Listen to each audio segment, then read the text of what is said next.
Hey, here we go. We're gonna watch people arrive. Hello, everyone. Welcome, welcome, welcome. We are about to get started here, and we'll be watching people pour in. I'm gonna get us streaming live on Facebook, and I think I'm gonna have to start that over again. Let's see. Welcome, everyone. Sorry for the late start. Lee got a little sidetracked, not sidetracked, but derailed on his way back home after dropping off his children's. And he's home now and we're ready to roll. So thanks for being patient with us. And I'm about to get us going live on Facebook while folks continue to pour into the Zoom room here. And we'll just get started in another moment or two.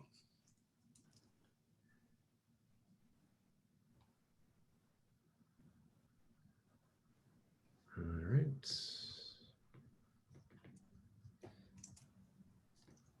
On Facebook, you can cooperate better than that. There we go.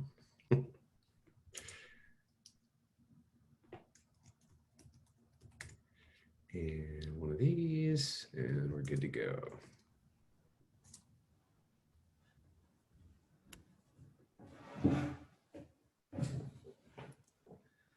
Okay. I'm going to wait for confirmation from the team while the rest of you continue to pour into Zoom that we are going live on Facebook, which we should be any moment now. And Zach will let us know if that's the case. And then we'll get started. Yes, looking like we are live on Facebook. Hello, Facebook. We're live on Facebook. Thanks for coming. We're about to get started here with today's Tea with Lee, and we've got folks arriving in the Zoom room, and a bunch of folks were waiting in the Zoom room because we did get started later than usual today. But we're all here now, and Lee is looking comfy and ready to go. How you doing over there, Lee? I'm doing good. Excellent. I've been running around all morning doing kid stuff. I haven't even had a cup of tea yet, so oh, I am ready for it. Yeah, me too. I have been drinking tea so far today, already today, but I'm gonna drink more while we do Tea with Lee. I'm excited about doing some tea.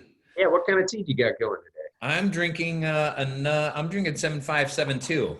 I love that tea. Gosh, it's been so nice. It's just clarifying. It doesn't give me the no caffeine crash. It just kind of keeps me in Qi mode. Yep. That's a very crystalline, clear thinking, a lot of focus type tea for me. That's favorites. All right, folks. Well, if you have just joined us, and if this is your first time here, I'm going to give you a little intro into how this is going to go while Lee gets his tea together. I'm Ben Cox. I'm the co-founder of Holden, Qi Gong, and Lee and I have been working together for a few years now, putting together all this online training and bringing Lee's amazing life's work out to the folks around the world. And we're going to chat a little bit today. We're going to have some conversation, drink a little tea. Lee's going to lead us in a little getting started ritual of sorts. And then we're going to do questions and answers. So we'll have a nice Q&A session. If you haven't already, please do jump into the chat. And when you do, make sure the drop down is set to everyone, not just, I guess it says all panelists and attendees, not just panelists. That's for those of you in Zoom. And if you want to ask questions, please go ahead and feel free to use the Q&A button in Zoom. Now, if you're over on Facebook, you can ask questions by leaving a comment onto the Facebook Live post, and our Facebook expert will bring them over later and ask them on your behalf. And in the meantime, those of you in Zoom, we won't be pulling them out of the comments, so please do put them in the Q&A box, which you can find if you're on the computer down at the bottom. And then later, we'll bring a few folks up in person to say hi and introduce themselves and ask their question directly. So that's pretty much how this is going to go. We'll be about an hour and 15, a little over at this point. So we'll finish around 12:30. And I'm glad you could all join us. Welcome. So, Mr. Holden, You got your hot water. I saw your kettle coming through. You got one of those groovy stag kettles. I've been looking at those. Yeah, they're really nice. They tell you the temperature and everything, so it's fancy. You're going to be a tea geek. You got to have something that knows the temperature, Yeah. or at least gives you a little. I have this cheap Target kettle, Okay. and it's got a dial. Oh yeah. And the dial goes from not quite hot enough for green tea to too hot for oolong in like a millimeter. So Oh, okay. the crappiest implementation of a multi-temperature kettle you can possibly have. What I like about it is that I bought, they've destroyed themselves over the years. So now I have a base in every single room. Oh, cool. Every time the kettle commits suicide, I get another one, and now I can put a base somewhere else. I just carry my kettle around when I go from my That's office. good. I need a few more kettles too. Yeah, once you start putting tea everywhere, you need hot water everywhere. Yeah. And I had just got a new tea table that's coming from Turkey. It's getting shipped from Turkey, and it has this beautiful wood that they do this artwork resin in the middle of it. So somebody showed me that, and I was like, oh, I have a little tea room here in my house, and now I'm getting a new tea table. So it probably won't be here till the next tea session that we do, but I'm excited about it. They're shipping it today. So Excellent. yeah, fun stuff. Well, I see some folks have poured in. We got a nice healthy group of attendees here. And yes, Guerra, the video is not on for folks in the webinar format. And the reason for that is that we really want to manage the questions and answers through the Q&A button, which only exists when we do this webinar style.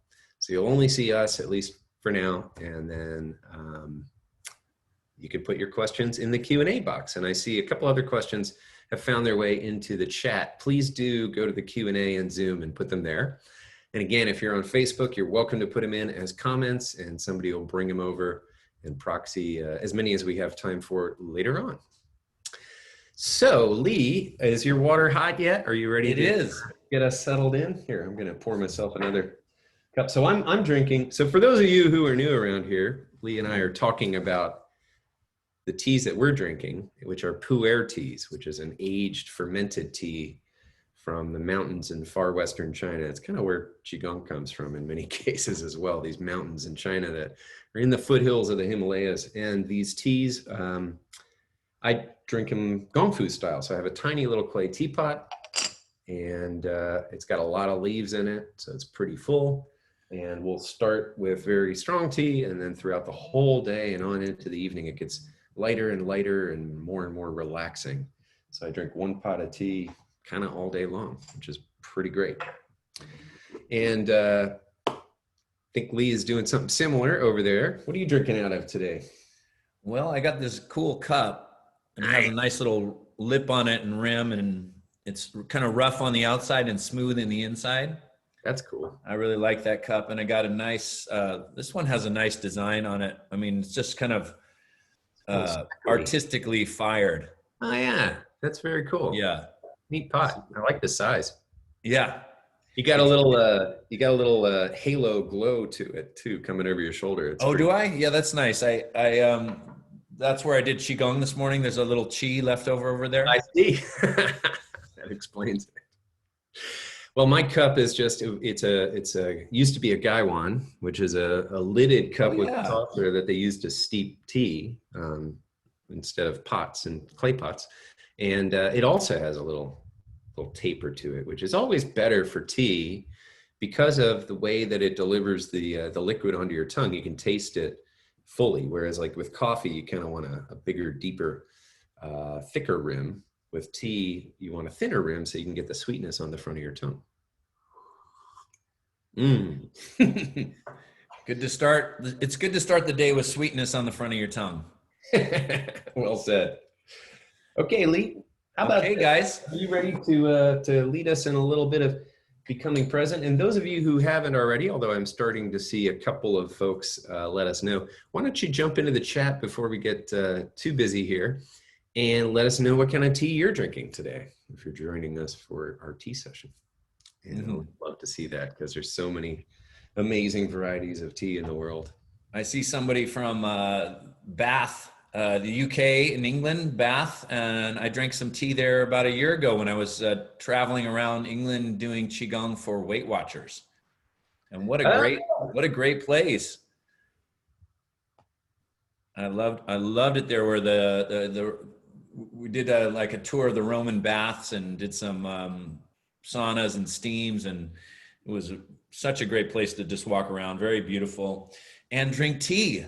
It's great to drink tea in England because it's different than pu'erh or drinking tea in China. Mm-hmm. That's the beautiful thing about tea and tea culture, right? Wherever you go, they have a little different way of drinking it, even the same teas. So let's all toast and cheers. Thanks everybody for coming and joining, bringing your energy and your intention. I see somebody still drinking coffee over there. No South problem. American tea. You're allowed. Yeah, South American. Well, or African. Or African, yeah. Or Indonesian. Yep, exactly. Perhaps Hawaiian. I don't know. You know, it's so interesting how many different tea cultures there are, as you say, and in reality, the U.S. was sort of formed as a result of tea. When you think about we forget about that. We do. We really forget about that. And one of the main reasons we're not a tea culture in the U.S., even though almost all the other cultures in the world are, is that John Adams declared tea a trader's drink after the Boston Tea Party. During the whole Revolutionary War, people were like, can't drink tea because that's a trader's drink. And so they had to figure out something else. Oh, okay. That's why we don't have this robust tea culture that, frankly, Canada does. You go up to Canada and there's a teapot in every kitchen, one of the electric kettles, and then every time you go to a party in Canada, somebody ends up with a tea cozy on top of their head. It's pretty fun. Somebody from India said it's midnight there. It's way past tea time. So True. Thanks for joining us. Yeah. Well, shall we get present? Yeah, let's do. Great. All right. So let's start off with a little gratitude. Usually we do a little tea meditation, and tea can be a great mindfulness practice to bring you into the present moment.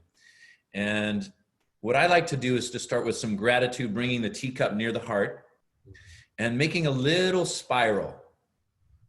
And as you're making this little spiral, we're ritualizing our practice, a daily practice of setting intention and tuning into what we're grateful for. So as you're spiraling here, just tune into a few things that you might have been grateful for today, this week.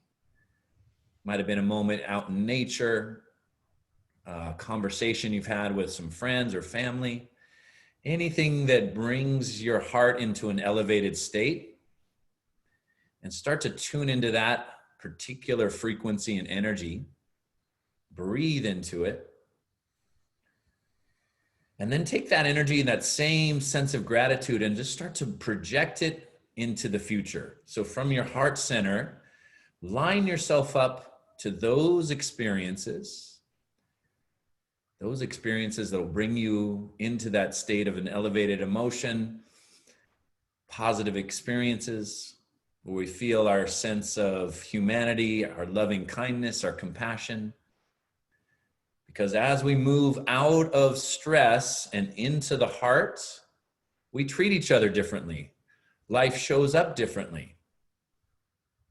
And we start to be a force, an energy force for change and transformation in a positive direction.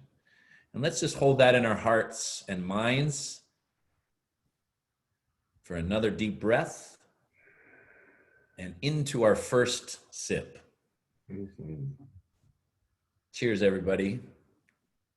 Cheers.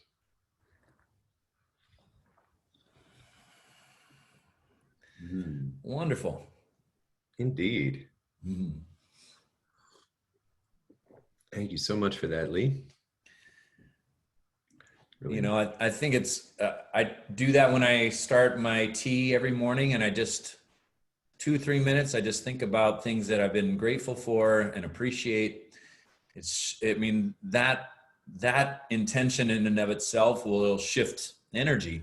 Mm-hmm. And then outlook, how I show up, you know, even the way I'm making pancakes and eggs for my kids, I feel different. I feel a little bit lighter. I remember things. If they get into a discussion or they get stressed out, I'm much more resourceful. So it's those little things that we ritualize that sometimes put us in a really good space to be able to handle life's challenges. Yeah, they sure do.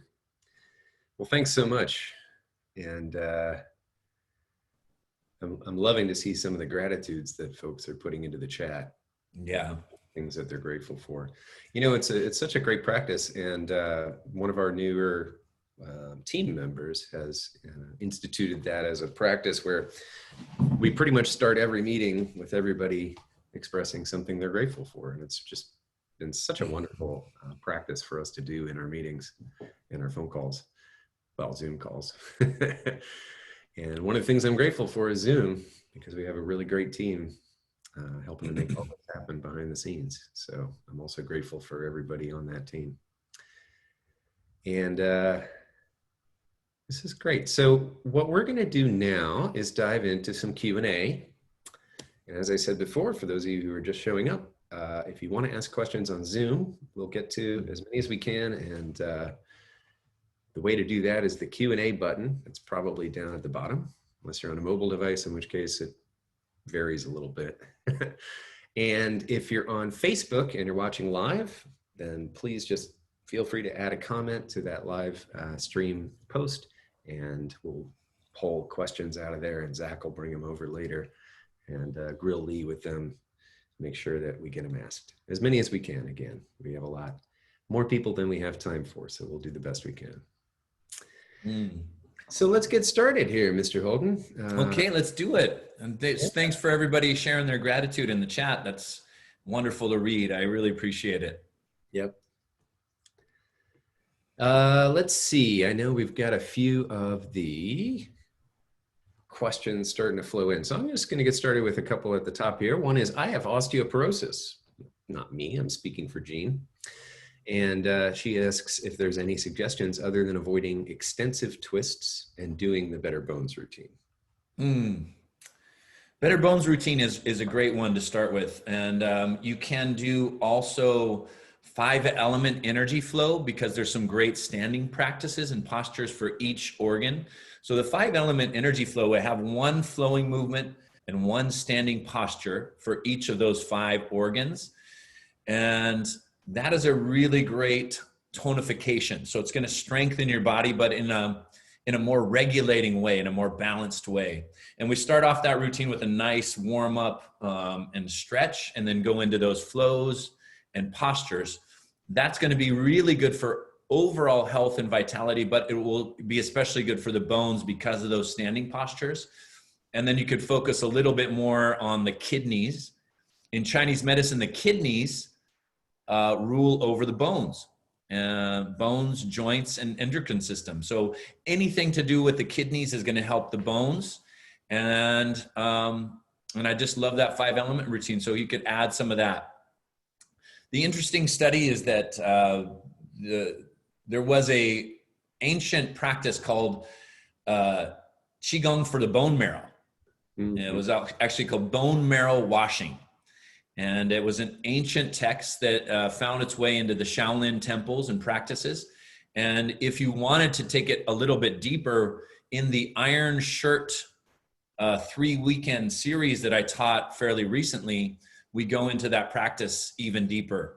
And so that might be another upgrade. So the Iron Shirt practice, Iron Shirt 1, 2, and 3. Iron Shirt 3 was traditionally taught as the bone marrow practice. So we have the first practice, tonifying and strengthening the internal organs and the respiratory system, really working on our posture and our alignment. And then the second one is the connective tissue on tendons, ligaments, and sinews. And then third one is on bones, joints, and bone marrow. So that was a 3-weekend series. And if you want to really dive into it, that's what I would recommend. Great. So you mentioned a couple of things there. In addition to the strong bones or healthy bones, I don't remember. I think it's strong bones. Yeah. QiGong for strong bones, which we filmed up in Yosemite. So that was the one that she was already using. It's beautiful, beautiful program outdoors, and it looks really good. It's in our healing series in the website. And then the learning series, we have this 5 elements energy flow, which is also filmed in Yosemite, but down on the valley floor with a view of El Capitan and so forth. Also really beautiful. And then the Iron Shirt is really a deep dive. It's such an amazing series of things. Claire's asking, can a granny do the Iron Shirt series, or is it too tough for us? You can, you could definitely do it. What the world needs is more tough Iron Shirt grandmas. So Yep. my mom was in it. My mom loved that Iron Shirt class, and she practices it very frequently. So now she's Iron Shirt grandma. Very cool. Iron Shirt grandma. All right, next up we have Mira is asking, wondering if you created any of the flows that you teach in class, perhaps the ones that came from Tai Chi? Oh, say again, Ben. I've just missed the first part. No problem. Mira is asking, I'm wondering if you created any of the flows that you teach in class, perhaps the ones that came from Tai Chi? Oh, did I create those? Like make them up myself? Yep. Oh, I've had moments of inspiration, usually when, I feel like I don't make them up, but they come to me. So I'll go out and I'll practice. I'll be out in nature and I'll start practicing. And I get into the space where the Qi is leading me. And what I talk about in practice, the first part of our class where we're doing warm-ups, activation, and stretches, we're really focusing on me moving the Qi. I'm moving my energy. And then flows really is where we switch. And I'm relaxing. I might know the flow and I learn a particular pattern, but for my personal practice, I'll do some flows and then I'll just relax and continue to relax. And then the Qi moves me and often new patterns emerge. And so when I find a pattern that I really like and I want to share it, that's when I'll start to organize that particular inspiration from my own personal practice where I've been out in nature and I've been listening to the energy move through me. And then I'll create some routines or movements based on that. And it really feels in alignment with how Qigong practice was originated. I'm imagining this type of inspiration coming from practitioners in the mountains, learning a particular set and then being guided or led into the movement by the energy itself. So flow is describing a relationship between my personal energy and a larger source of energy, whether it's nature, or the universe, or the earth, and allowing that to move through us. And so that I do share those kind of routines that have inspired me in my personal practice with all you all. Excellent. Well, we're certainly grateful. Me too. Mita is asking, she's a teacher trainer, by the way. She's in the Tier 1 teacher training program right now. And her question is that she feels a connection between the Iron Shirt 2 pulsing movements, which you do during Iron Shirt 2, and the 5 element flows, like pebble in the pond, fountain, Buddha holding up the earth, all that. Can you comment on that? Yeah, absolutely. Now, energy, Qi, it moves in some very distinct ways. One, buzzing, tingling, electrical. This sensation that we get maybe after shaking where your body's buzzing. And the other way that Qi moves is in rhythm. It pulses like the breath. Inhale, exhale. That's the yin and yang. And when we have rhythm, when we have yin and yang, the space between yin and yang is the Qi. And so we can either feel the space in between, the energy, or we feel the rhythms. And so the Iron Shirt 2 is when we're pulsing, expanding and contracting. And an exercise, let's say like pebble in the pond, where you expand and contract, the rhythms are both present for both of those exercises. In the Iron Shirt 2, the rhythm's going to be quicker. It's following more the rhythm of the heartbeat. And in pebble in the pond, it's going to follow the rhythm of your breath. So it's going to be slower to expand out and slower to contract back. Whereas in your Iron Shirt practice, you're pulsing much quicker to expand, contract the body in a different way, which guides the Qi more to the tendons. Excellent answer. It's so fascinating. Yeah, I certainly found that to be the case as well. And then after going through some of that, mastering the pulsing thing initially and just starting to let the body do that, I find it wants to, in a variety of things. So Yeah. once you connect to the rhythm of it, and let it flow naturally, it's almost like we learn to restrict it, and then you have to reconnect to letting it flow naturally. Yeah, and often I love just reminding ourselves that life is rhythm, so that we have small rhythms and larger rhythms. We have a large rhythm like night and day, or a sleep cycle, a wake up and a go to sleep. That is yin and yang. And we have a small rhythm like our heartbeats, expand, contract. And when we learn to play with those rhythms, that's how we create balanced, healthy energy. That we want the energy, we want yin and yang to be in the right places. And when your yin and yang are in the right places, for example, if you want more relaxation in the mind, you bring the yin energy to the mind. If you want more energy in your body, you bring the yang energy into the body. And unfortunately, we'll see when energy is misplaced. So if yang energy is in the mind, you're going to have a lot of repetitive thoughts. If too much yin energy is in the body, it'll turn into fatigue, maybe when we want to get up and get going during the day. And so Qigong practice is really helping us delineate yin and yang, so our natural rhythms are apparent, and that leads to health and vitality. Mm-hmm. Yeah. Fantastic. Here's an interesting question. Hi, says anonymous attendee. Interestingly, my toes sometimes go numb or tingle when doing Qigong. I've tried shoes on, shoes off, on carpet, on the yoga mat, bare floor, etc. It doesn't seem to matter. It's still the same. Any suggestions?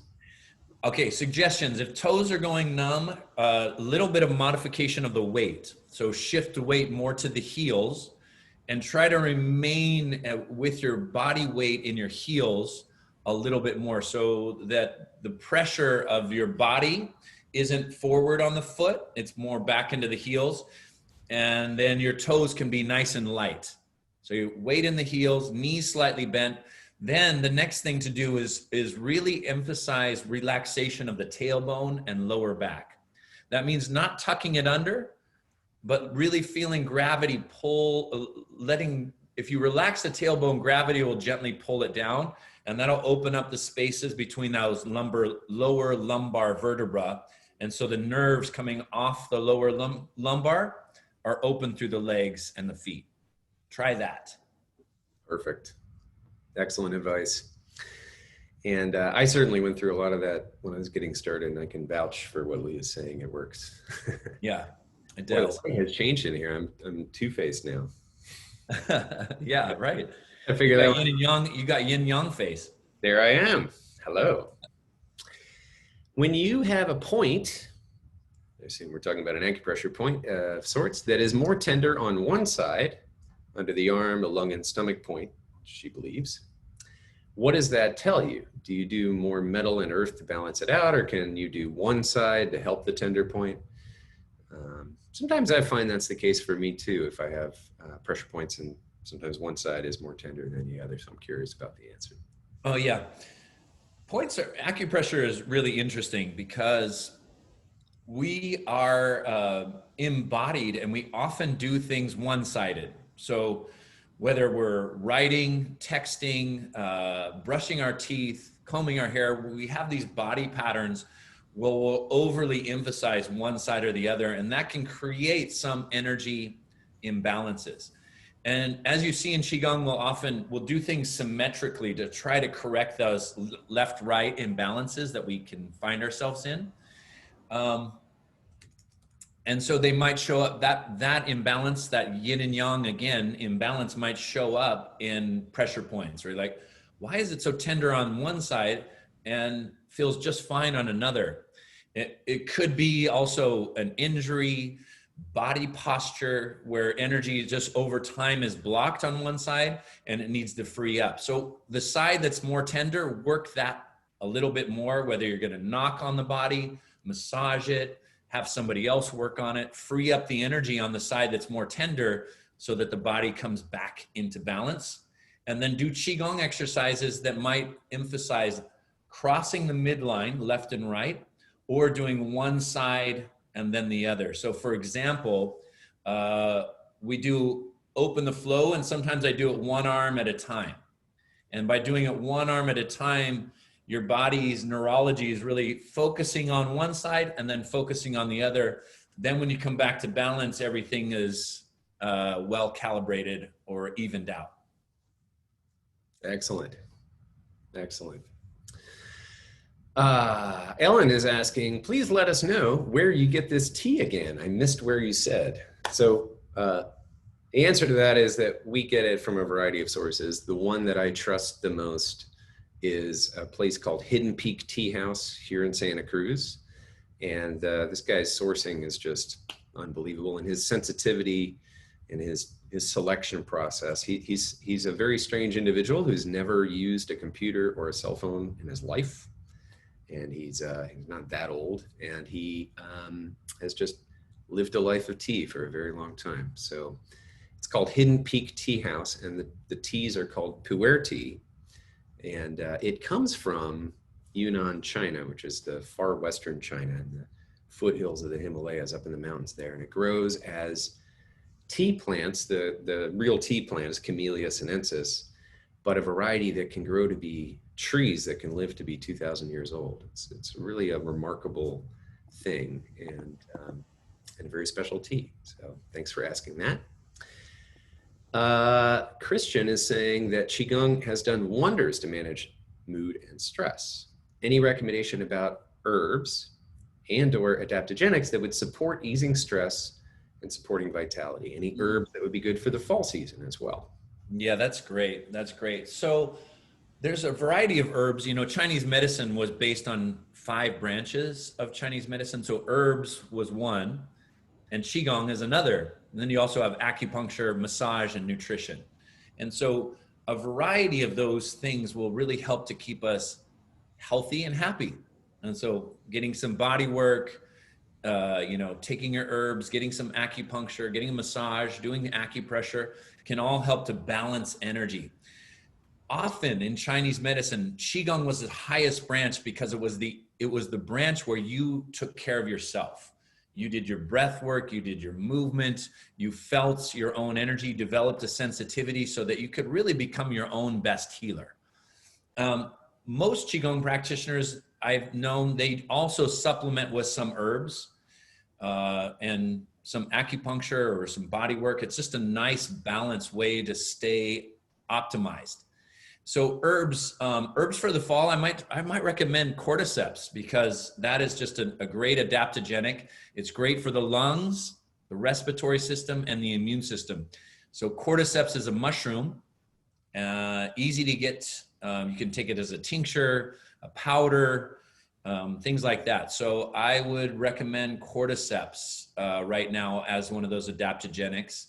And then you could also add maybe a ginseng, a Siberian ginseng.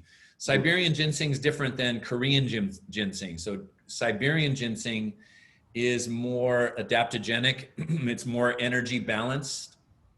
Often ginseng can be a little warming. It can be it can heat up the system, which is just fine if you have more of a cool constitution. But if you run hot, you don't want to be doing too much Korean ginseng. So Siberian ginseng and cordyceps are great herbs that could really help. I know Siberian ginseng is also known as Eleuthero, Euthero, I think. So if you see that, that's the Siberian ginseng. It's often shows up as that. I take that daily along with astragalus and several other herbs. Just part of my astragalus is a good one too, and that's a good call. Astragalus is like it's even more mild in terms of its energetic temperature, but it has a great adaptogenic profile, and you can cook with it, make soup with it. You can just get some astragalus, and in Chinese medicine it's called huang qi, and you just put it in like soups or rice, and just anything you're boiling, you just put a few of those barks in your soup, and it gives you that adaptogenic nutrition. I love that. That's great. There have been a few questions showing up about weight loss. And so there's a couple of folks asking about Weight Watchers, a couple other folks asking about the body, losing weight, and they're starting to get into Qigong. How can Qigong help with weight loss? Working with Weight Watchers for 2 years, they consulted with me to create their Healthy Mind, Healthy Body program. It was kind of a beyond the scale work. And the great thing about working with Weight Watchers was they did a lot of testing with their audience, meaning they did a lot of Q&A and questioning them. How do you feel before your practice? How do you feel after? And according to the Weight Watchers organization, this was some of the best reports out of any pilot programs that they've done. So people really responded well to the Qigong practice. It was an audience that didn't necessarily like going to the gym or maybe to a yoga class, and they felt like Qigong was really accessible. They could do it anywhere, anytime, and that they finally, what people report is I finally enjoy moving my body. And that was wonderful. So helping people to enjoy movement and moving their body was a great way to increase metabolism. Now, when we're thinking about weight loss, there's a few different factors. So yes, how much you move and what you eat is important. But also what's important is our stress levels. And if you can clear stress, your metabolism goes way up. And it's one of the biggest factors in weight gain, because when we're stressed out, your body is saying, hey, let's move into fight or flight. In fight or flight, what happens is your energy moves away from your digestion and into the muscles. Because fight or flight is a stress response. You don't need to be digesting food when you're facing a grizzly bear. You digest your food really well when you're relaxed. And so relaxation is going to be a great way to increase metabolism and lose weight. Another big factor was how well you sleep. So sleep is really important in weight loss and metabolism. And so Qigong was helping those members in Weight Watchers sleep well, clear stress, get out of pain, feel better in their mood, and it cuts cravings, because we'll crave sugary foods when we're stressed out because it's grounding. Sweet, the taste of sweet is the earth element. And so we want sweet things when we feel like we need a little more stability or grounding, and that tends to happen when we're stressed out. And so those things in general, it gave people movement, it cleared stress, it increased metabolism, it helped people sleep better, get out of pain, and elevate their mood or cut cravings, as the findings from the Weight Watchers team. And so it was just a wonderful experience. And Ben and I have talked a lot about creating a Qigong for weight loss program. And so it is on our list of things to create and put out to our community as well. Absolutely. Excellent. I'm answering a few by typing here. We have 73 still open questions, so we're definitely not going to get to them all, but I'm going to type some while Lee is talking. So if you hear me typing away in the background, I apologize. Hope it's not too loud. I was doing the same, Ben. I was trying to answer a quick couple questions as well. So make sure you're looking in your Q&A when we are responding to you over type. Excellent. Excellent. Patty is asking about feels the tingling and buzzing, but not the pulse very much. And I think that probably has something to do with sort of easing into the practice and eventually deepening into it. Can you speak to how long it might take a newbie to? And the pulse is a very different sensation. So pulsing is happening below the level of our awareness. And it's as simple as feeling your breath. When you inhale, exhale, we can feel that. And that is the Qi. And if you just inhale and just pause and wait, naturally your body's going to exhale. And that's the inspiration from the energy system that moves effortlessly. And often the rhythms we don't want to feel necessarily, because we want it to be effortless.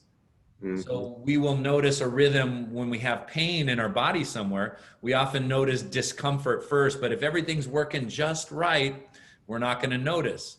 Like you don't notice your eyeballs until you get a piece of sand in it.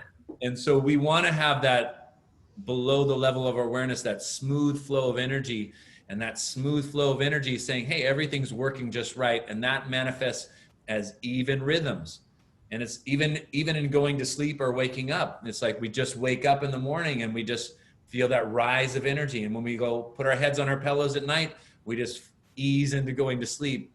And when we can't go to sleep or our mind's overly active, that's when we start to notice the rhythm is out of balance. And so it's the not noticing the rhythms that show us that we are in a state of health. And when we do notice something, sometimes we notice what's going on that might be out of balance, and that brings it to the level of our awareness, and then we can start to correct it. And so that's some other thinking. Now, that being said, there are times when we do a specific practice to emphasize rhythms, like the Iron Shirt 2, we're pulsing, and in that pulsing, we're following a rhythm and exaggerating it to amplify the Qi. And so it's when you finish doing the routine that you relax and you'll feel more vibration. And sometimes, now this takes a level of sensitivity, when you're just very relaxed, you can feel the Qi pulsing in your body. And that does take some, as you were saying, Ben, that does take some deepening of our sensitivity and some practice. And it'll just show up as you become very relaxed in your mind. You start to notice more subtle layers of energy. Like, for example, there's subtle layers of energy going on right now. Like you can feel the chair at your back. That's an obvious layer of energy.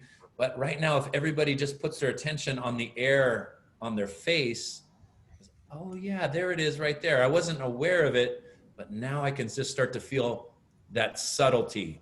And energy within you is going to be similar. We're going to just notice the subtle layers by putting our attention there. Well said. Yeah, that's such an amazing aspect of what it is that we do with Qigong. I mean, I always used to say that most of us don't notice the inside of our body. It's like when we're little kids, we do. When we're little kids, they notice all sorts of, this is tingling and this is buzzing and this is happening in the body. Slowly but surely, we're kind of taught that it's not really a thing to pay attention to, as opposed to being taught in our culture to really deepen into that awareness. So I always say it's like slowly but surely as adults, we forget how to sense the feelings inside our own body unless we're either in pain or having an orgasm. And then we suddenly feel it. Oh, it's like, oh my God, I'm aware of the inside of my body. But otherwise it's kind of not aware. So by bringing the mind constantly into it and for a while kind of visualizing or imagining the moving the energy consciously with the mind without necessarily being fully sensitive to where it's going, then pretty soon your mind notices what's already there and you go, oh, that's what that is. And it doesn't necessarily feel like you imagined, but you brought your mind into it. You brought your attention. Just like when a person loses their sight, eventually they end up with really good hearing. It's not that their ears work any better. It's their attention is now focused so much more on that other sense.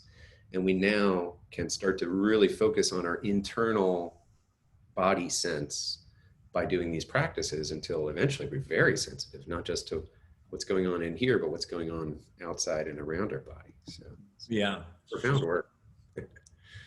So someone's just asking about should we do Qigong on an empty stomach or not? So yes, empty stomach is good, but it doesn't have to be like starving stomach, like you haven't eaten in 5 or 6 hours.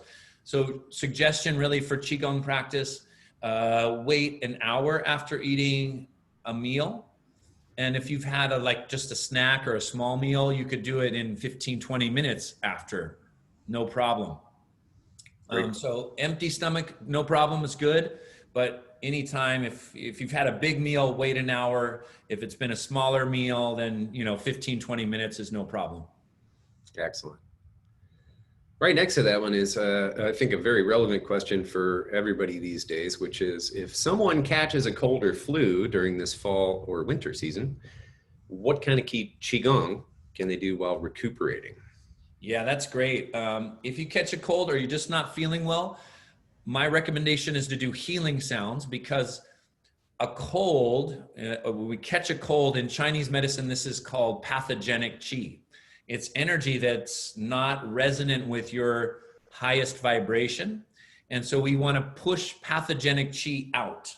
And so when you're making healing sounds, holding certain postures and making sound, it's a way to help facilitate the body cleansing or clearing or pushing out pathogenic qi. So healing sounds, if you've caught a cold, you could do that. And otherwise, just rest up, drink liquids, that's the time to take some great Chinese herbs to clear out a cold, something like Ganmao Ling or Yin Chao. Maybe I should type those into the chat. Put those in the chat if you wouldn't mind. People always Say, ask, what? "How do you spell them?" Yeah, Ganmao Ling and Yin Chao, I really like those for early catching a cold, a little sore throat, maybe a fever. Is like, oh, something's not right. Get on some herbs and do healing sounds. Excellent advice. Well, here's an interesting one that sort of comes up fairly often, especially as we have new folks coming to us through the Qi Challenge and so forth. And Flay is asking, I'm currently practicing Spring Forest Qigong and have been a practitioner of Qigong for many years. I like your style too. That's nice of you. Is it okay to practice two forms of Qigong as long as they're done at different times? What are your thoughts on that? For me, absolutely yes. Qigong, it's a little bit like, is it okay to go for a hike and then go for a swim? Yeah. And they're both good for you. Some teachers emphasize a particular kind of energy work, and another teacher might emphasize something different. So it is like cross-training. I've studied with lots of different Qigong teachers, so I will incorporate a more integrative style and give you some different looks and feels of Qigong practices, whether it's, a Chinese style that's more martial in nature or more meditative style that's more spiritual in nature. Spring Forest is great. And I think the Spring Forest Qigong and what we do at Holden Qigong is going to be really different. So you're going to get a real nice cross training of energy. That being said, there's certain Qigong teachers that don't want you to, they only want you to practice their style and their particular way of doing it for, probably good reason. But for me, I like to have a wide variety and then share it and put it in principles of practice so that we know the why behind the practice. So we know why we're doing something. We know the intention of the movement. And then we become our own best master. We know our own energy. Nobody knows your energy better than you. And if we can give you a lot of tools in your toolbox, you will know what exercises, which routines to do at what stage of your life, or even at what stage during the day. For morning, there's going to be a different routine or a different practice than maybe the evening. And you'll be able to really get a read on that and be able to know yourself even better. Well said. Yeah, that's exactly right. I think it's such a fascinating thing. There's so many, incredibly many styles of Qigong. And I find that this integrative style that you teach really kind of brings bits and pieces from other styles together into something that's very accessible to the Western mind in particular, because we think constantly ask why in our heads. Why are we doing this? How does this work? And so forth. And you really manage to kind of help us feel satisfied at that level so we can drop into the body. And I love that aspect of it. But some of the other, there are folks who get lit up with this Qigong stuff and they want to go super esoteric. They want to go super martial arts, like strong power martial arts styles of Qigong. And there's no reason not to do those along with this integrative style. It makes a lot of sense to me. So I love your answer. Another question is, somebody was asking, actually, here's a logistical question I can answer. Somebody was asking, is there a way to see the class from Monday, the live class that we had on Monday? The answer is yes. It will be published to the subscription site, and that's where those of you on the Qi Challenge have been logging into the subscription website to get to the daily challenge videos. And you're going to continue to have access for the next several days until the weekend or until Friday night. And therefore you can get to replays of all the most recent couple weeks of classes. Monday's class will be posted later this afternoon. So if you missed that or only could do some of it, or you just want to catch up on Monday's class, come by anytime later this afternoon. We publish both a full class, it's about an hour, and a 20-minute short version in case you're running a little short on time and can only do the 20 minutes. So you can get to those by logging into that same subscription site or just going to our website and hitting the student login button at the top right and go to current classes, and you'll see them kind of the last couple weeks of classes in reverse chronological order. So the latest one's on top. So later today, in another 5 or 6 hours, you'll be able to see Monday's class sitting at the top of that list. Here's another question for you. Can everyday active Qigong and meditation cure COPD and heart problems? Can everyday Qigong? Mm-hmm. You know, everyday Qigong like we practice will be so beneficial for heart and COPD. I mean, here's the thing, when your body is out of stress, when you can relax, you have amazing healing capabilities within you. And that's what we want to get turned on and lit up within you. We want your body, natural healing power to rebalance, to clear old, to get rid of blockage, to transform the stagnation, get things circulating, and then we set up the right context within you for that natural healing power to express itself. And it will do so especially through the heart and the lungs, because we are breathing slow, we're breathing deep. That slow, deep breathing is going to be very beneficial to the heart, because when you breathe deep, your diaphragm is going to act like a second pump. It takes pressure off the heart. And so that deep, slow abdominal breathing that we do will really open up the thoracic cavity, benefit the lungs, and take pressure off the heart so your circulation improves. And all of a sudden, everything's working and revved up into a frequency that is in alignment with your optimal health and vitality. So for those things, I would say Qigong for better breathing and Qigong for healthy heart. Alternate those two routines and, you know, do them once, twice a week each. And that will be a wonderful, very specific set of routines for those ailments. Yeah, the Qigong for a healthy heart is in our healing series. It's one of the ones you filmed in Croatia, I believe, and looks really beautiful. And it's, but then we also have a full workshop for those who want to delve deeper into the theory and get some other practices and routines for the heart as well. And yeah, absolutely. Everything you say is true. Where in Croatia was it? Well, it is actually in an undisclosed location on a private island we're not supposed to tell people about. So, yeah. It was close. It was, let's just say it was close to Korčula. Close to Korčula.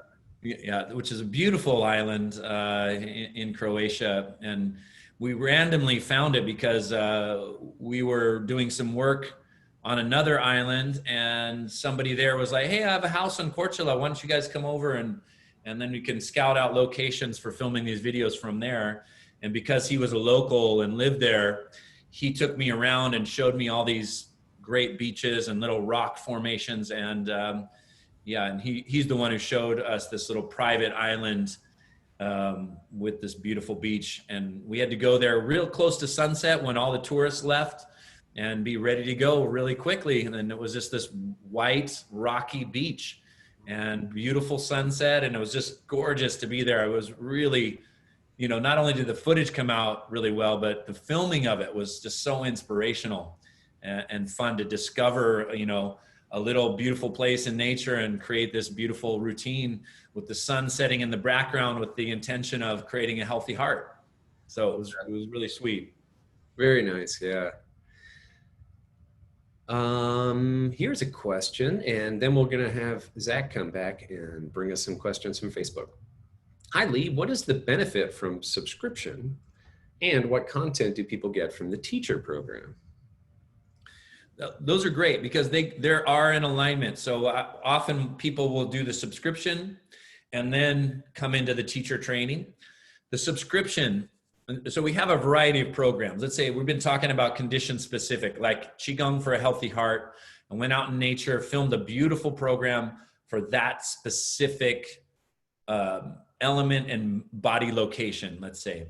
But it's the same routine. That's like a good recipe, as Ben will describe it. So the programs are like one good recipe. The Qigong subscription is like having a master chef design the recipes for your week. So each week on the subscription, we're going to do different things. We're going to mix and match different routines together. We're going to cook up your Qi in a way that's cross-trained and fully holistic.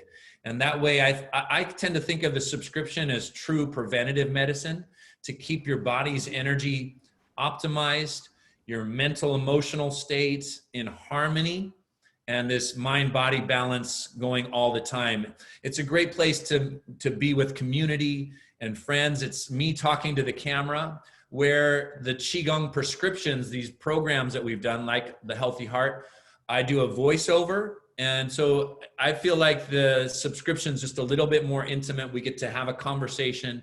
I'm talking to you more specifically. We talk about what's going on in the seasons or in the particular climate with COVID or politics and what people might be going through. And I really try to address that at that level. Yeah. Yeah, it's such a great answer, because it is that, I love that metaphor of cooking, right? It's like if you have the same meal every single day, eventually it's nice to have some variety in your nutrition. It's much healthier for you. And it's the same here. But the follow-on question to that would be Stephen's question. What are your suggestions for assembling a daily routine for themselves? Because there's so much stuff, right? There's all these condition-specific things. There's the subscription. And then if people want to eventually go deeper into their own practice and really learn the theory and principles behind it, there's the workshops that are specific topics, or the full teacher training to really go deep. But for somebody who's just starting out, trying to assemble a daily routine to get as much nutrition as possible, but also deal with whatever their particular issues may be or ailments may be, what do you suggest?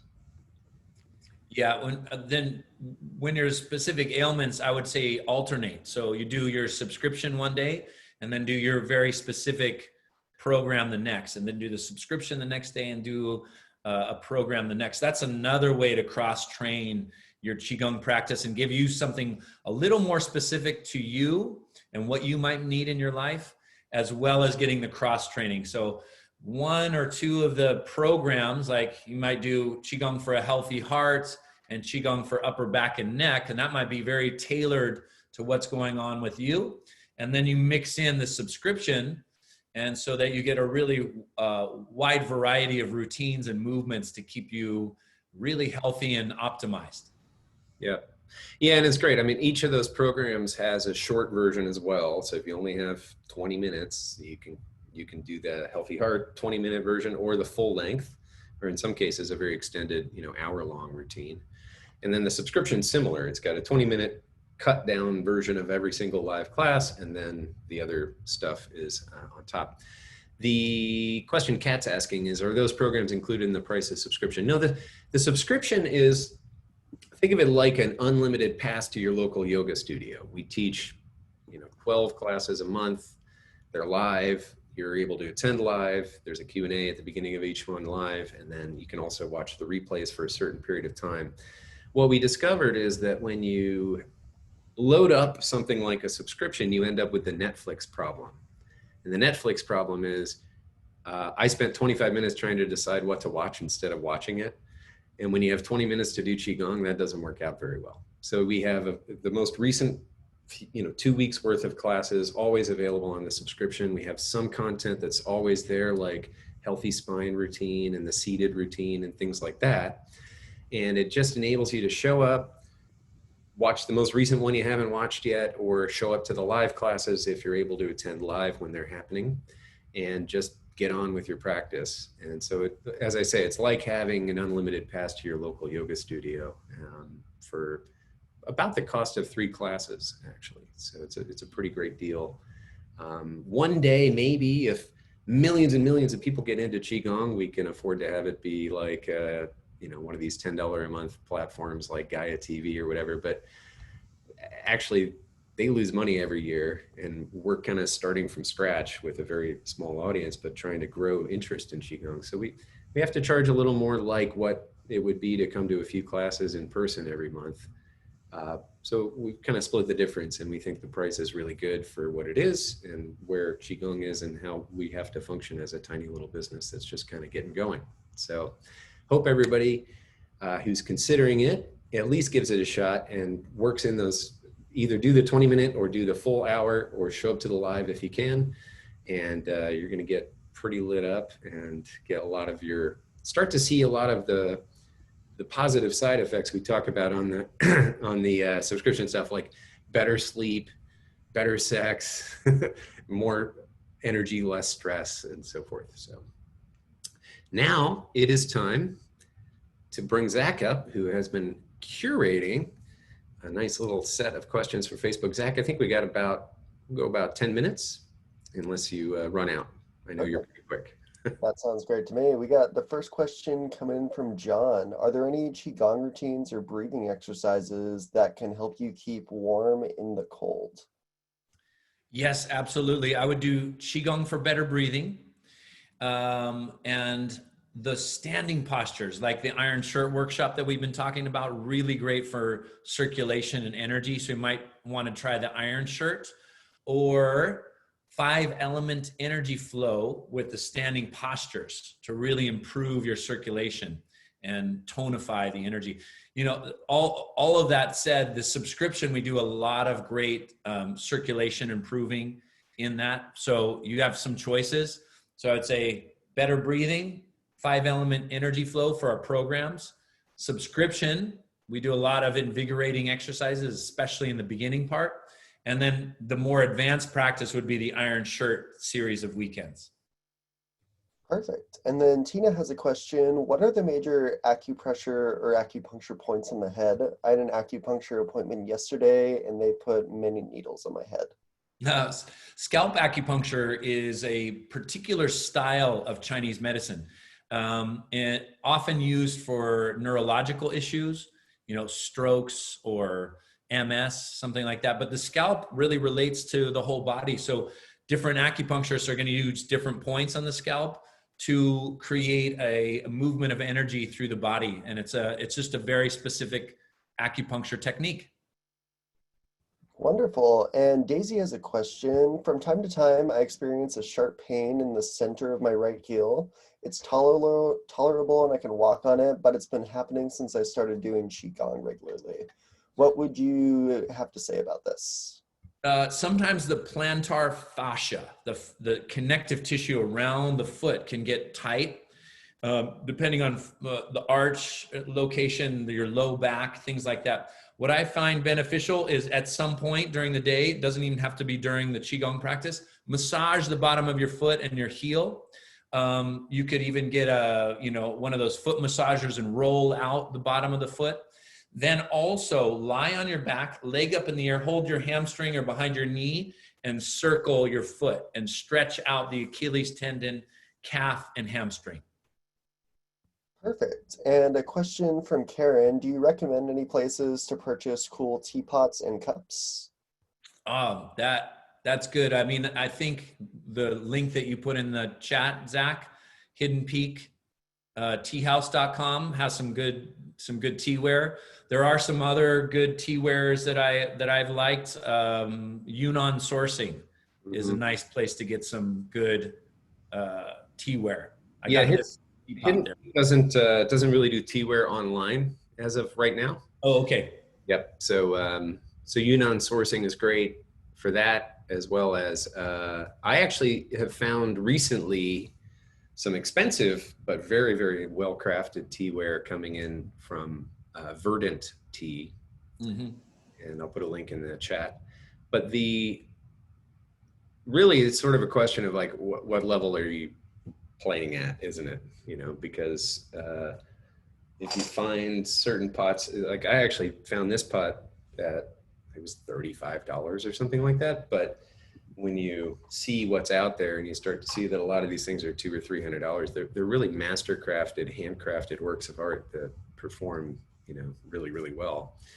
So anywhere in between, and what I would say is just get started with a teapot that you like from somewhere.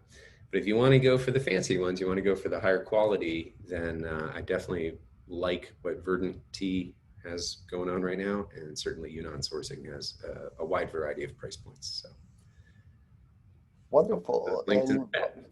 perfect. And Yvonne has a question. Is Qigong better practice outdoors to feel the grounding with the earth, or is there no difference in the feeling of energy of practiced indoors?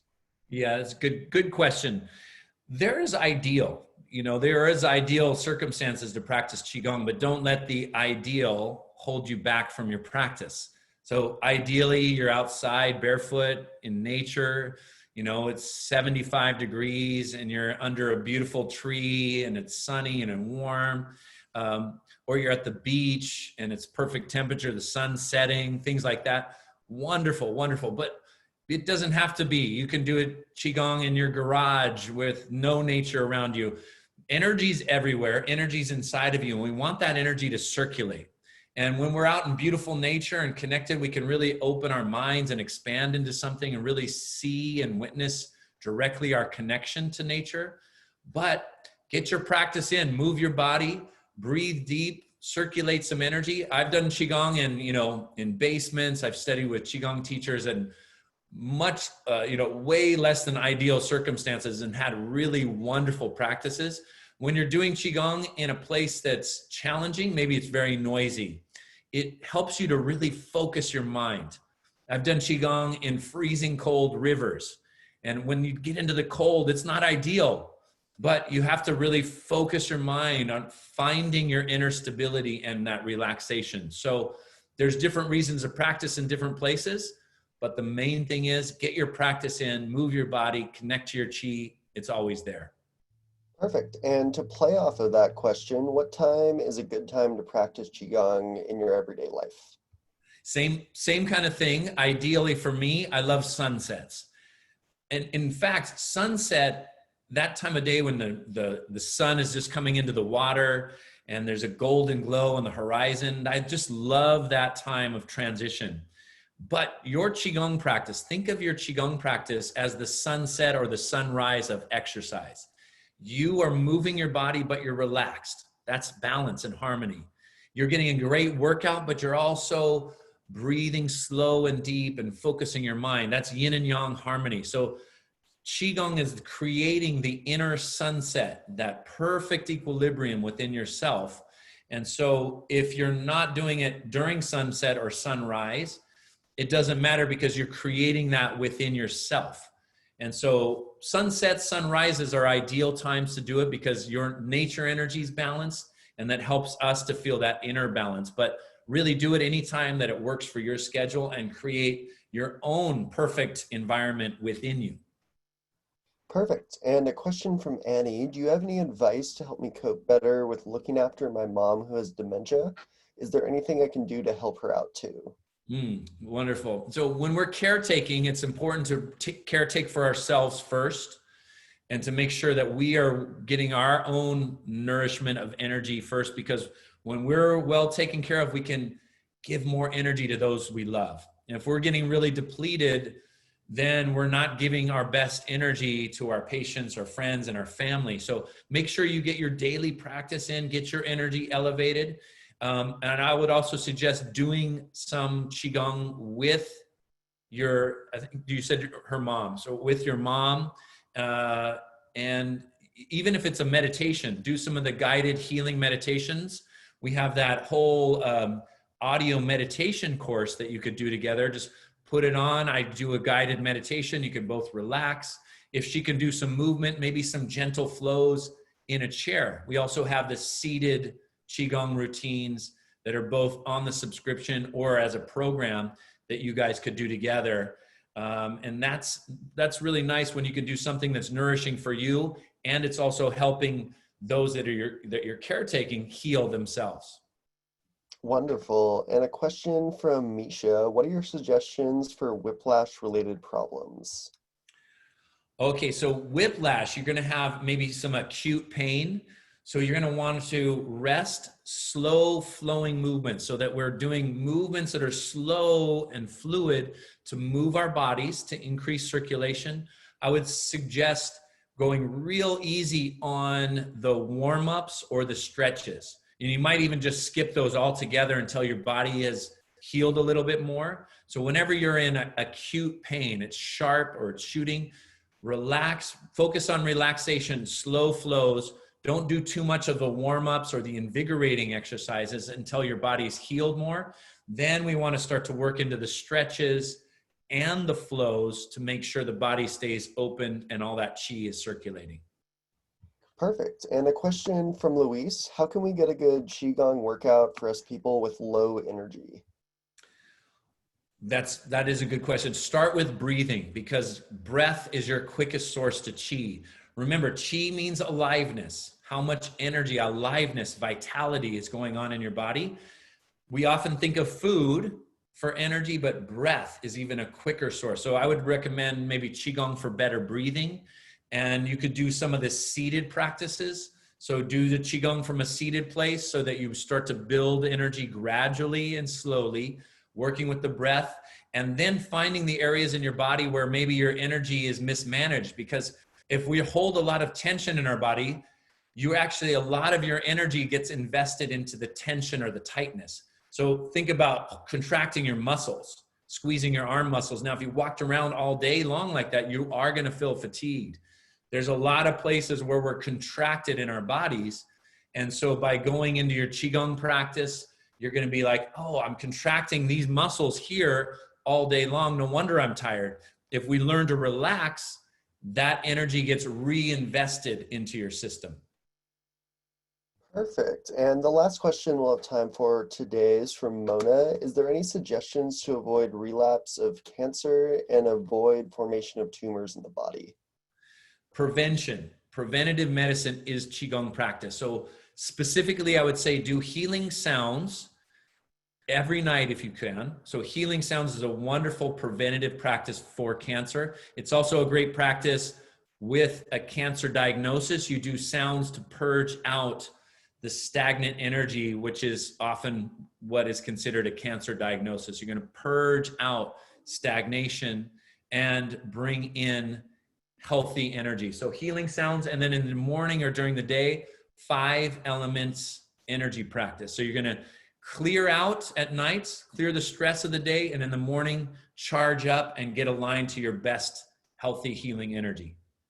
Wonderful. And that should wrap it up for everything on Facebook. Thanks, Zach.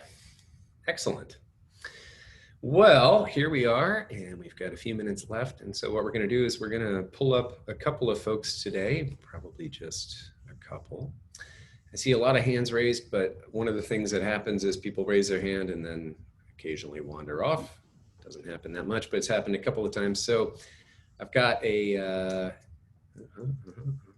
and I'm going to go get my charger because my computer's just about to run out of Qi. Do it to it. Yeah, I'll be back in 1 minute. In a sec. Great. So I've got a list here, and what I'm going to do is I'm going to hit the lower all hands button. If you want to come up and ask Lee a question on camera, you're going to have to raise your hand again. You do that by going to participants, and that'll bring up the list of folks, and you hit the raise hand button. But we have a bunch of folks who've already raised their hand, and so I've got those people already captured. If one of them raises their hand again, then we'll assume you're actually at your computer and you're not just left your hand up and got called away by the UPS person or showing up at the door or something. So here we go. I'm hitting the button, lowering all hands, and now's your chance. Raise your hand if you want to come up and ask Lee directly, and we will bring you up momentarily.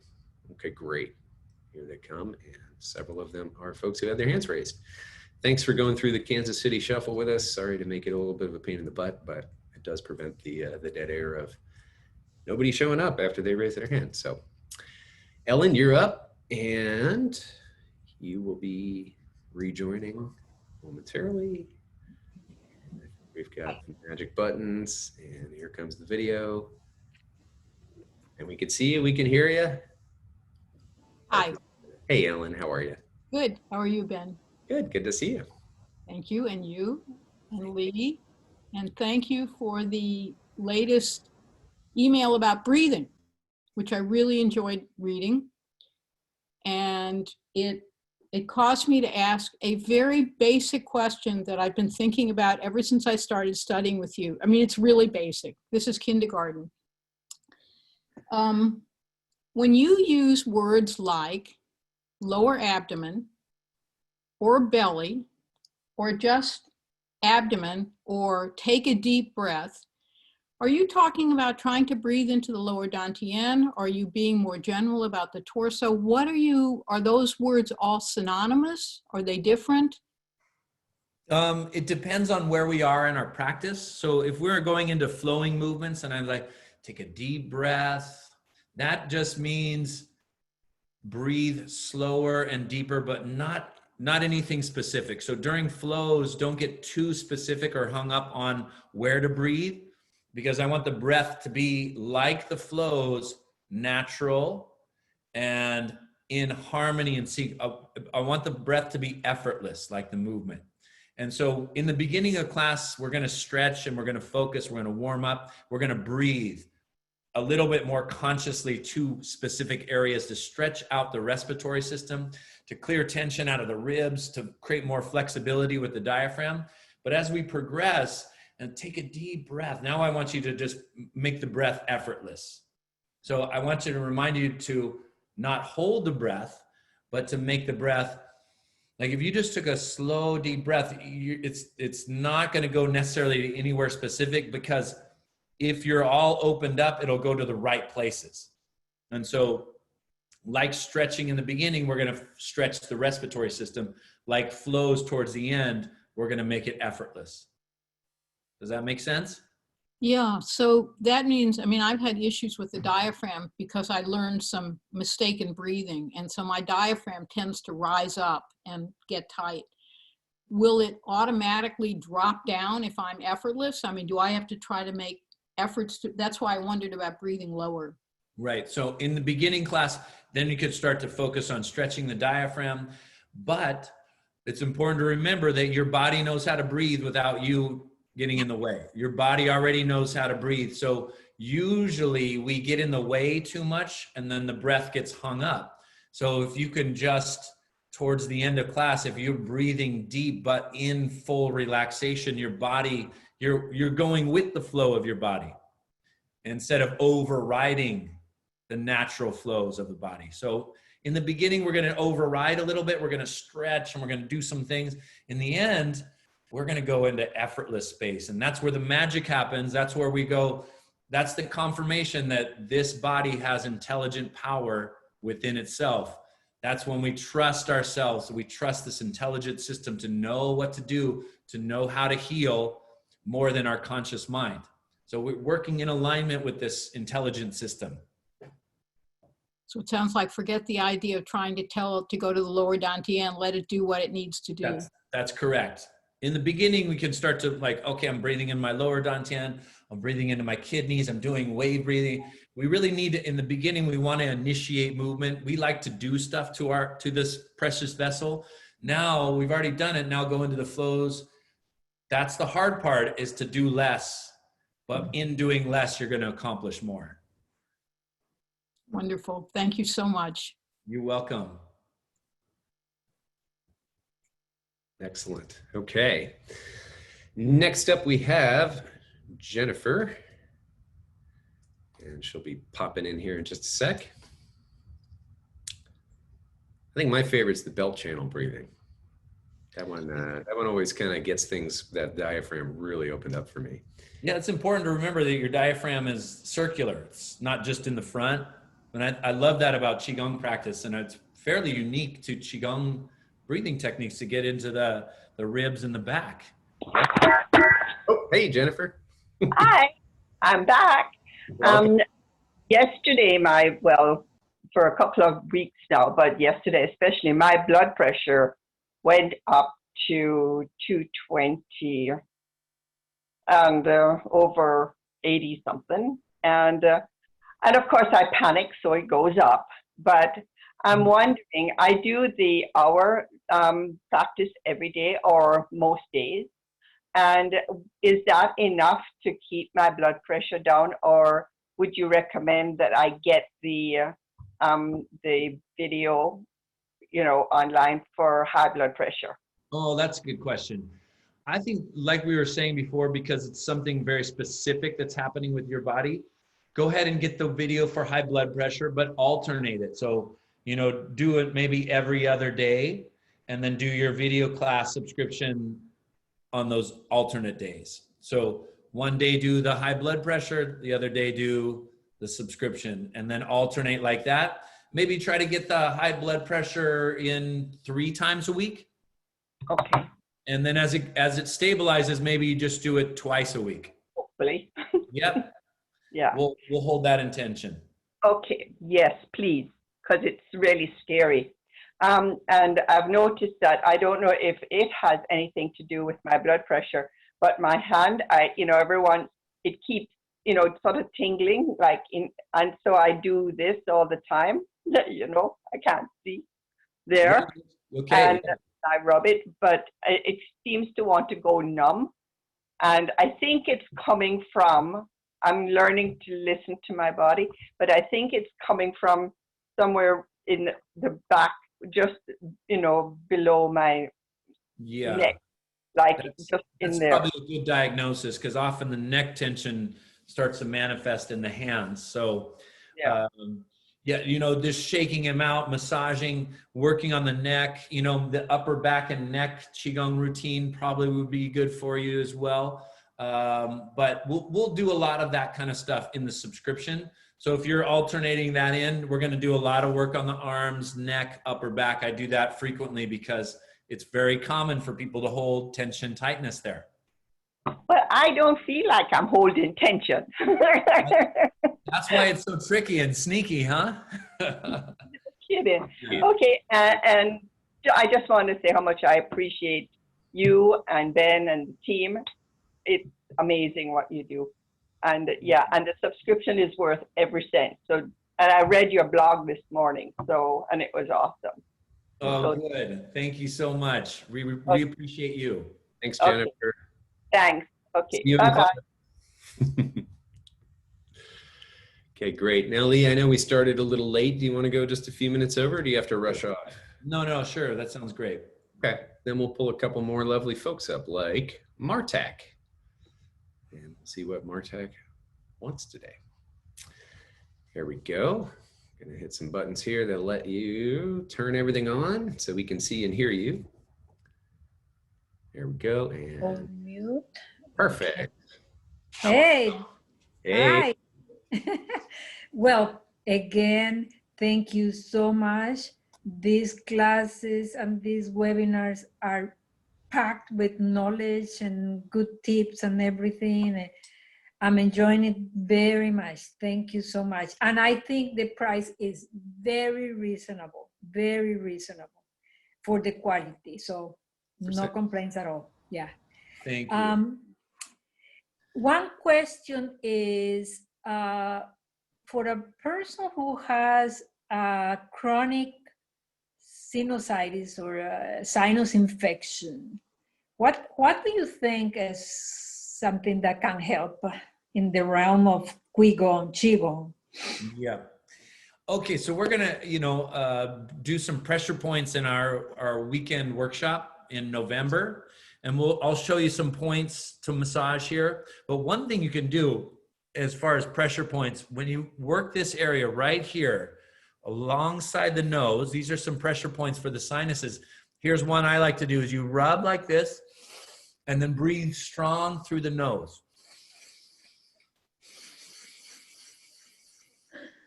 Okay, and then you can just massage right here, and also lung points. Lung points. Okay, just a quick little tip, but we'll do more for sinuses and respiratory system in the acupressure workshop in November. But the breathing exercises that we do in class are also very helpful. Okie dokie. Well, thank you so much. My pleasure. See you soon. Thanks, Marta. Yeah. Thank you. Marta, see. I called you Martak. I wasn't sure. Sorry. Yeah. It stands for Calderon. Got it. Excellent. See you, Martha. Mwah. Thank you. Delightful. Okay, Eve is next, and then I think we'll do a closing meditation and be on our way. So Eve, you are popping back in. There we go. Let's see if Eve can get the audio visual going. Bum, bum. Perfect. Well How's done. that? You sound great. Oh, thanks. Oh, this is so exciting. I like your tea wear. Look at that, Lee. Oh, I've been in Wow. tea many years, so okay, I'll get going. I'm on week 6 of the teacher training, which I love. I'm so excited. You're doing a lot of healing sound workouts using the just the silent sound. Is it okay to substitute the vocalized sound in all of those if you're working on physical problems? Oh yeah, absolutely. I like to just give you the variety so that you know how different sounds and what sound is, how it was used in China through different teachers, and why you might do a vocalized, why you might do a silent, what the difference is, the therapeutic benefits of each, and now you can choose how to craft and create your practice yourself because you have a knowledge base. And then you can say, oh, you know what? I'm really working on the physical organ, so I'm gonna choose to make more of those vocalized sounds and work on it that way. So yes. Okay. Should you go ahead and start with the whispered sound, or can you go right into the vocalized sound? You can go right into the vocalized. And sometimes what I like to do is go vocalized, so a more obvious sound, then a whisper sound, and then a subvocal sound. And you work the layers of those 5 elements.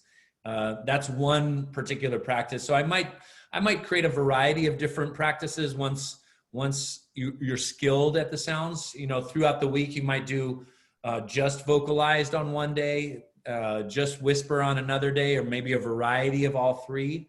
And you can cycle through that way for, maybe optimal benefits. Okay. Oh, great. Thank you so much. I love all the wisdom and information I'm getting. Oh, Thanks, good. Ben. Wonderful. Thanks, everybody. Thank you, guys. Excellent. Thanks, Eve. So, Mr. Holden, will you be so kind as to close us out on a... Yeah, what a great conversation. Thanks everybody for bringing your energy, your questions. What I find is it's in the asking of questions that helps us to lead our chi, our energy, our minds into the space that we want it to go. If we ask the right questions, the right answers tend to show up. So maybe for ourselves, the question of what wonderful things are going to happen to me the rest of this day. Let's just take a cheers and a toast and a send-off into asking ourselves the right questions in our own inner dialogue, because often we're asking ourselves questions that are life-draining, and we start to focus on the answers that those questions point to. So if we switch the question, you'll switch the answer. So what exciting things, what wonderful things are going to happen the rest of the day, this week? Stay open to the surprises and let that energy flow through you. You can take a deep breath into it. What's the question you want to ask yourself today? Go ahead and ask it to yourself in your mind. You can write it down and then be open to the surprises that will come. Perfect. Cheers, everybody. Thanks so much for joining us. I look forward to our next session, and keep the chi flowing. Indeed. Thank you, Lee. Always a pleasure. Thank you so much for joining us, everyone. Those of you who are in the subscription or in the Chi Challenge and still have access, there's a 4:30 class today. That's 4 hours from now, 4:30 Pacific. You're welcome to join us live, and we'd love to see you. And those of you who aren't will be available, for all of you, we'll have another Tea with Lee in a couple of weeks. We'll see you all then. Have a great rest of your day. See you soon. Bye, all.